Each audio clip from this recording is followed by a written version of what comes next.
Hello, it's Emma here from emmarashford.com, and in this video I want to talk about, when it comes to sleep, what's normal and what's not.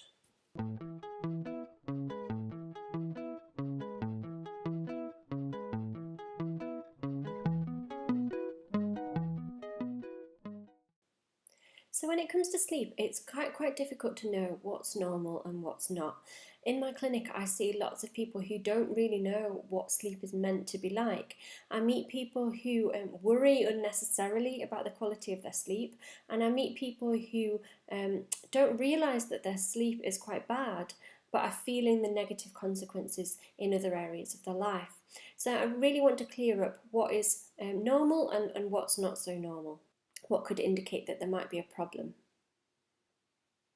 So in this video, I'm going to outline 5 of the most common issues that I see in my clinic and describe what is normal and what's not.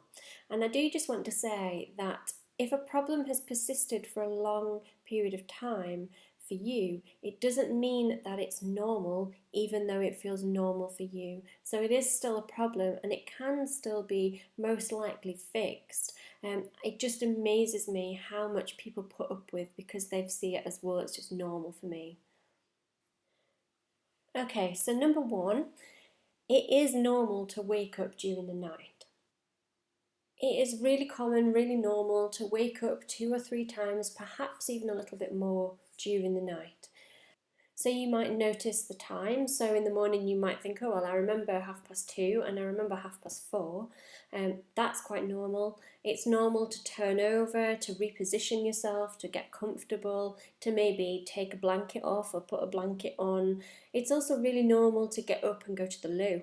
Lots of people will find that if they wake up, they're suddenly aware that they need the loo. So that's perfectly normal. What's basically going on there is that you're waking up just as one sleep cycle comes to an end and before the next one starts. But once you've woken up for any of those reasons, you might notice any of those reasons, you then should drift off again to sleep quite easily, within a couple of minutes, 5-10 minutes. And you should be kind of waking up around your normal waking up time. However, if you're waking up during the night, and then once you're awake, you're finding that you're lying awake for hours, maybe an hour or 2, sometimes even longer. Sometimes people don't get back to sleep at all, or they might just eventually drift off just before their alarm goes off. This is more indicative of a sleep problem. So it would usually be stress or anxiety that would be keeping you awake at that point once you have woken up. Even if you're not fully aware of it. So you might not feel particularly stressed or anxious, but then that is most likely the root cause of it, even if it's kind of beyond your awareness. You might find that at that time of the morning, when you have woken up, you might find that your mind is racing, you're thinking things through, you're worrying about what's coming in the next day, or worrying about life more generally. And in some situations, some people, it's almost like their subconscious has developed a habit of being awake at a certain time of night. So for some people, they do feel perfectly relaxed, and I can't find a root cause of anxiety or stress. And often that comes down to, it's a habit, feeling really tired, really relaxed, but just not being able to sleep. Again, all that is more indicative of a problem. So it's normal to wake up during the night, but it's normal to get back to sleep again quite quickly. Anything other than that is more indicative of a problem. So number 2, it's normal to remember your dreams. So some people worry that if they can remember their dreams, their sleep hasn't been good enough, it hasn't been deep enough, it's not been restful enough. But this isn't really the case. So some people remember their dreams and others don't, and whichever side you fall on is perfectly normal. But you dream more towards the end of the night. So if you're going to remember a dream, you're most likely to remember the one that you have just before you kind of wake up in the morning. It doesn't mean that you haven't had deep sleep, it's just we don't remember deep sleep, we remember dreams. However, your dreams shouldn't be troubling. So your dreams should be reasonably pleasant, They're often very strange. You know, there's all sorts of kind of bizarre things that go on in dreams, and that's, again, perfectly normal. But you shouldn't be having too many dreams where you feel anxious or frustrated or scared. So, of course, that happens every now and again for most of us, and that's perfectly fine, that's perfectly normal. But if it's happening over and over again, if you feel that you're troubled by your dreams during the day, if they are stopping you sleeping well at night, if you maybe dread going to bed because of what you might dream, that's again more indicating that there's a problem. It's indicating that your mind is working overtime, that there's some pent up anxiety or stress, fear, any kind of difficult emotion that's being kind of held inside you during the day. It's not being released or expressed, and so it's coming out during the night, during your dreams. Now, disturbing dreams can be tackled and can be changed. You don't have to dream that way forever, but it is worth being aware that if you are struggling with disturbing or anxiety-provoking dreams on a regular basis, there might be something that you want to work on there.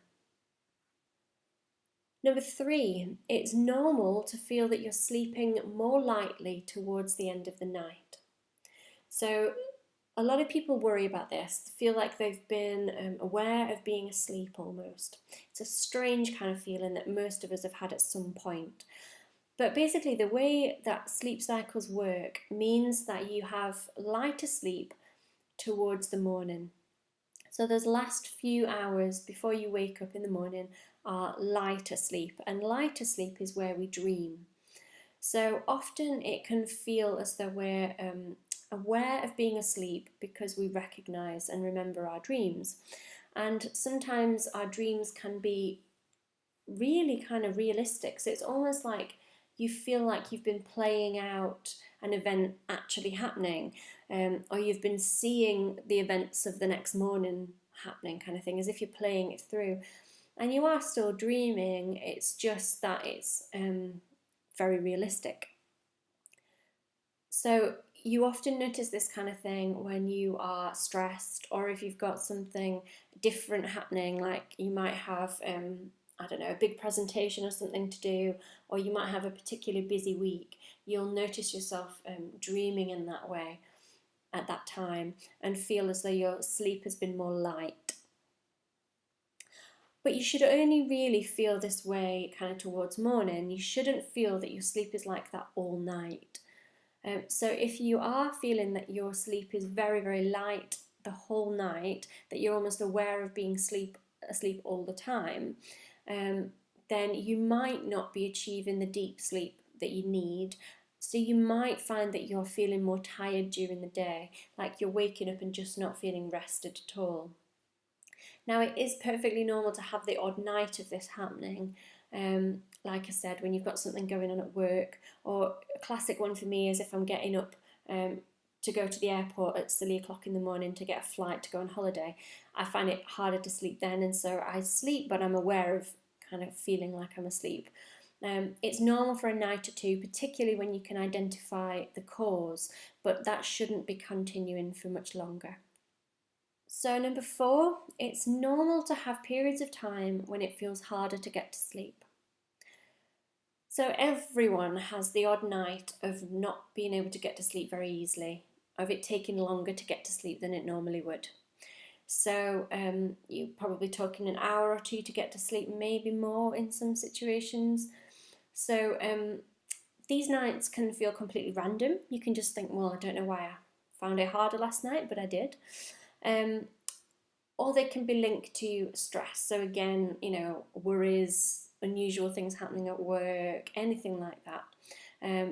I often find as well, if I've worked later, then I can find it takes longer for me to get to sleep at night. It's also normal to experience a block of time when you find it harder to get to sleep, when you've had something happen, like, for example, a bereavement, a relationship breakdown, something like really big happening at work that feels stressful. So if you can pinpoint a reason why you're struggling to get to sleep, then it's kind of normal. But once that situation has passed, once that thing you can identify is no longer an issue, or the intense feelings have died down. So for example, if it's a relationship breakdown, it's probably not going to pass within a week or two, but the intensity, the shock and all that stuff has calmed down, then your sleep should start to return to normal. But it should be short term. Any longer than that is usually showing you that there's more of a problem when it comes to your sleep. So for some people who come to see me with insomnia and are struggling around getting to sleep, most of those people can trace the problem back to a time when something stressful was going on and they weren't getting to sleep, but it's gone on and on and on and on and on. Now, for some people, this goes on for years and years. And basically, in this situation, it's like your mind has to relearn how to go to sleep when you go to bed, how to expect to go to sleep when you go to bed, and how to break that habit of just lying there waiting for sleep that just isn't coming. So it's normal to have periods of time when it's harder to get to sleep, but this should be short term and then go back to normal. Number 5, it's normal to need to wind down before bed. Now, most people need to wind down before bed, and we kind of teach children to wind down before they go to bed. You know, we don't do exciting things before bedtime, or, you know, we have to read a bedtime story. And we're no different as adults, so we need maybe to read a book or to have a bath or listen to some music or watch TV or whatever it is that works for you to wind down. And it's normal if for whatever reason you can't wind down or you don't have as long to wind down, like if you've, I don't know, been for a night out or you've worked really late or something, then it's normal for it to take a bit longer to get to sleep because you haven't had that wind down time.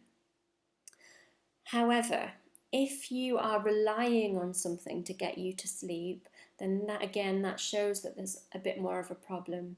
So it often is substances that people are relying on. So things like sleeping medication is obviously very common because that's what often a doctor will prescribe if you say you can't get to sleep. Alcohol or cannabis are also really common. People using those things just simply so that they know they'll be able to get to sleep. And often these things will help you to get to sleep, but very often the quality of your sleep is affected. So you might still be completely exhausted the next day. And then if for some reason you can't access that substance, if you, I don't know, are on holiday or if you've run out of medication or whatever the situation might be, if you can't get to those substances, then often you are back to square one and can't get to sleep. So although those things are used by many, many people for years and years and years, and it's just how they cope, there is still the opportunity to relearn how to sleep so that those substances aren't required anymore. So effectively those substances are acting as a bit of a bandage, really. They're not addressing the cause, what's really going on. So it's normal to need to wind down before bed, but you shouldn't really need to rely on anything to get you to sleep. It should still be your own body knowing how to sleep. So I really hope this video has helped you to understand the difference between normal sleep occurrences and those hiccups we experience with sleep, and those things which are a bit more indicative of a problem that you might wish to address. In my experience, almost any sleep issue can be rectified, so don't lose hope. If you have identified from this video that maybe you do have a little bit more of a problem with sleep, you might like to watch my free online How to Sleep Better workshop when it's available. If you would like to watch that, which will give you more information about how to tackle some of the problems of sleep, just enter your details and I will send it to you when it's available.